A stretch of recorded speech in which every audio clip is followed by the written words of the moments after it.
The staffers started to come out, not for nothing, but I know a guy, I know him very well, whose sister worked for her, who said you were not allowed to make eye contact with Ellen in the halls of that show.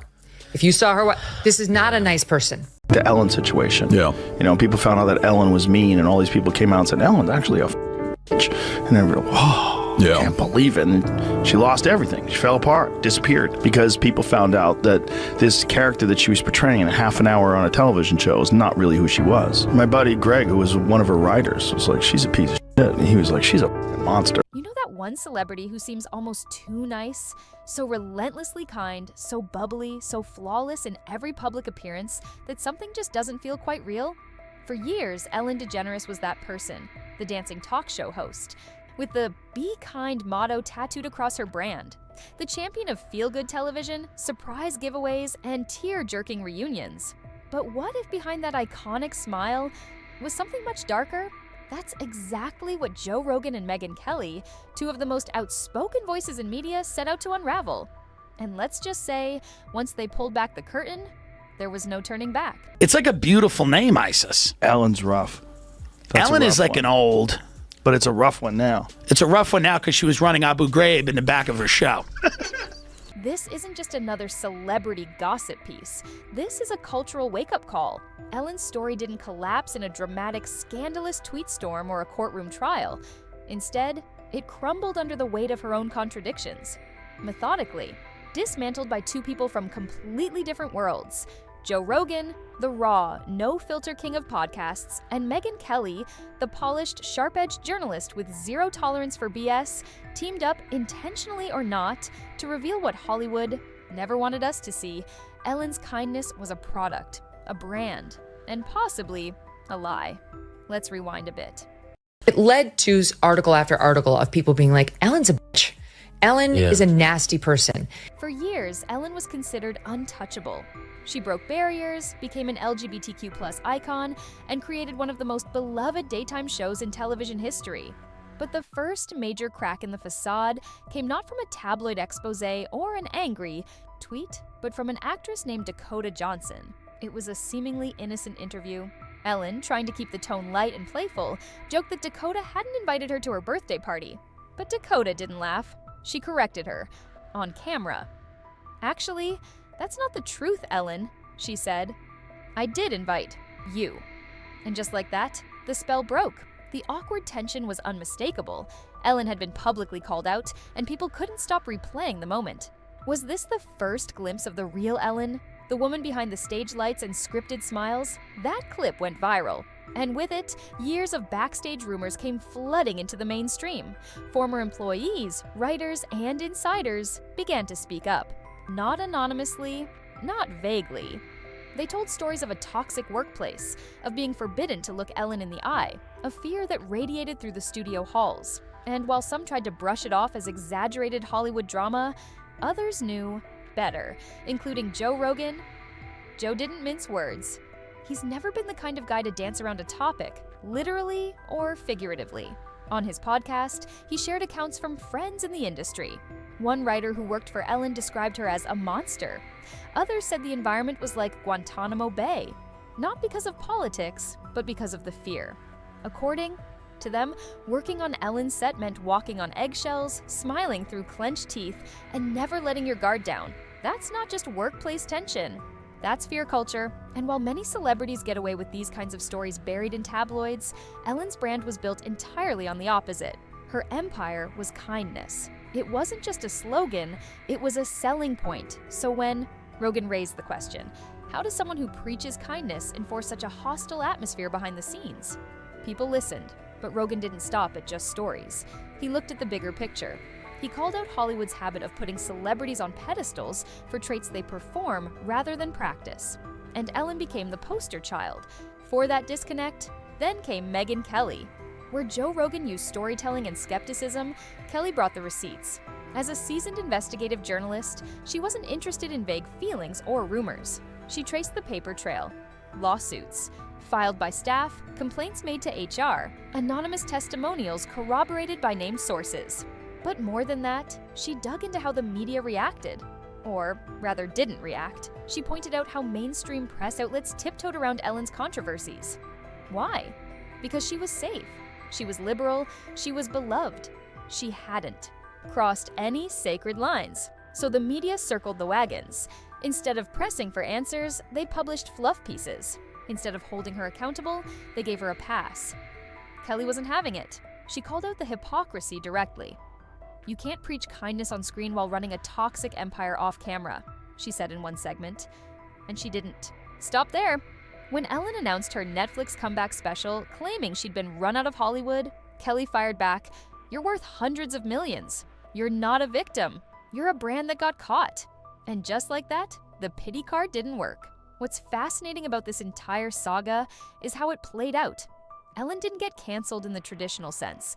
There were no viral outbursts, no scandals caught on tape, just a slow unraveling, a soft collapse of an empire that was built on airbrushed authenticity. And what Rogan and Kelly did so effectively, so ruthlessly, is show how fragile that kind of empire really is. They weren't petty, they weren't bitter, they didn't even need to speak to Ellen directly. They just connected the dots the public had been ignoring. Ellen's story wasn't just a fall from grace. It was a case study in modern celebrity culture. A mirror held up to an audience that had grown too comfortable worshiping personalities without questioning the performance. But here's the thing. This story isn't just about Ellen. It's about the entire industry. The glittering machine that packages perfection, markets it as kindness, and sells it to millions. And for a long time, we bought it. We danced along with Ellen. We believed the speeches. We celebrated the brand until someone asked us to look a little closer. As the layers peeled away, what was left wasn't the sparkling image of a cultural icon. It was a sobering reminder that smiles can lie and brand messaging can blur into manipulation. Let's talk about Ellen's so-called comeback. After the backlash and the quiet cancellation of her daytime show, she re-emerged on Netflix, a new stand-up special, a chance to set the record straight. But instead of ownership, instead of growth or accountability, Ellen doubled down on the victim narrative. She claimed she had been pushed out of Hollywood. She framed herself as misunderstood, vilified for being too nice, too successful, too Ellen. But the public wasn't buying it this time. Joe Rogan called out the absurdity of it all. Ellen, standing on a multi-million-dollar stage, broadcasting to millions, claiming she was exiled, all while cashing another massive paycheck. If that's what being canceled looks like, then most people would happily sign up. Meanwhile, Megyn Kelly dismantled the narrative brick by brick. She pointed to Ellen's privilege, her protection by elite media circles, and the convenient timing of her comeback. She noted how Ellen's return wasn't an act of resilience. It was damage control, cloaked in comedy. And in Kelly's words, that's not courage, that's a PR strategy. The duo made one thing clear.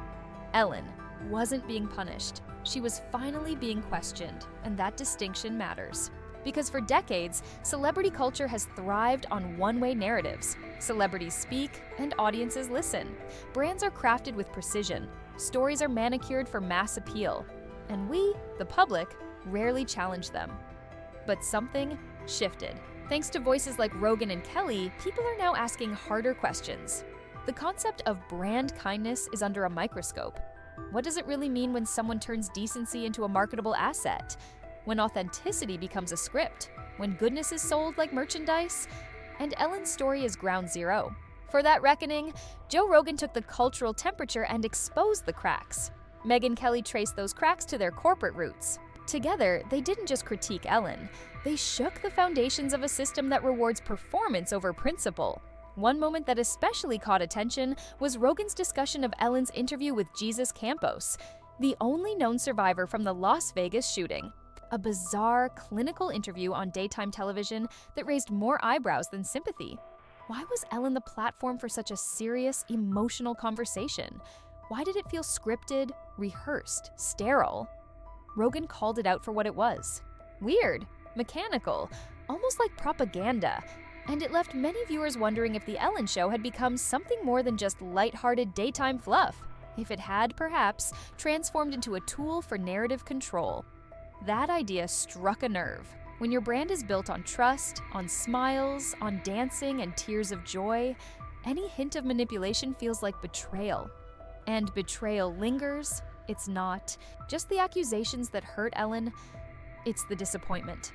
The sense that something beautiful and joyful had been a facade all along. That's what fueled the downfall. Not outrage, disillusionment. And Ellen's biggest mistake may have been underestimating the intelligence of her audience, believing that a polished monologue or a slick stand-up special would erase the years of employee complaints, tone-deaf moments, and cultural critique. But audiences have changed. We're no longer passive consumers. We demand realness. We see through the veneers. And maybe that's why this story hits so hard. Because it's not about hating Ellen. It's about realizing that even the brightest smiles can cast shadows. It's about recognizing that kindness, when sold as a product, loses its soul. It becomes hollow, mechanical, market-tested, and PR-approved. Joe Rogan and Megyn Kelly didn't need to cancel Ellen.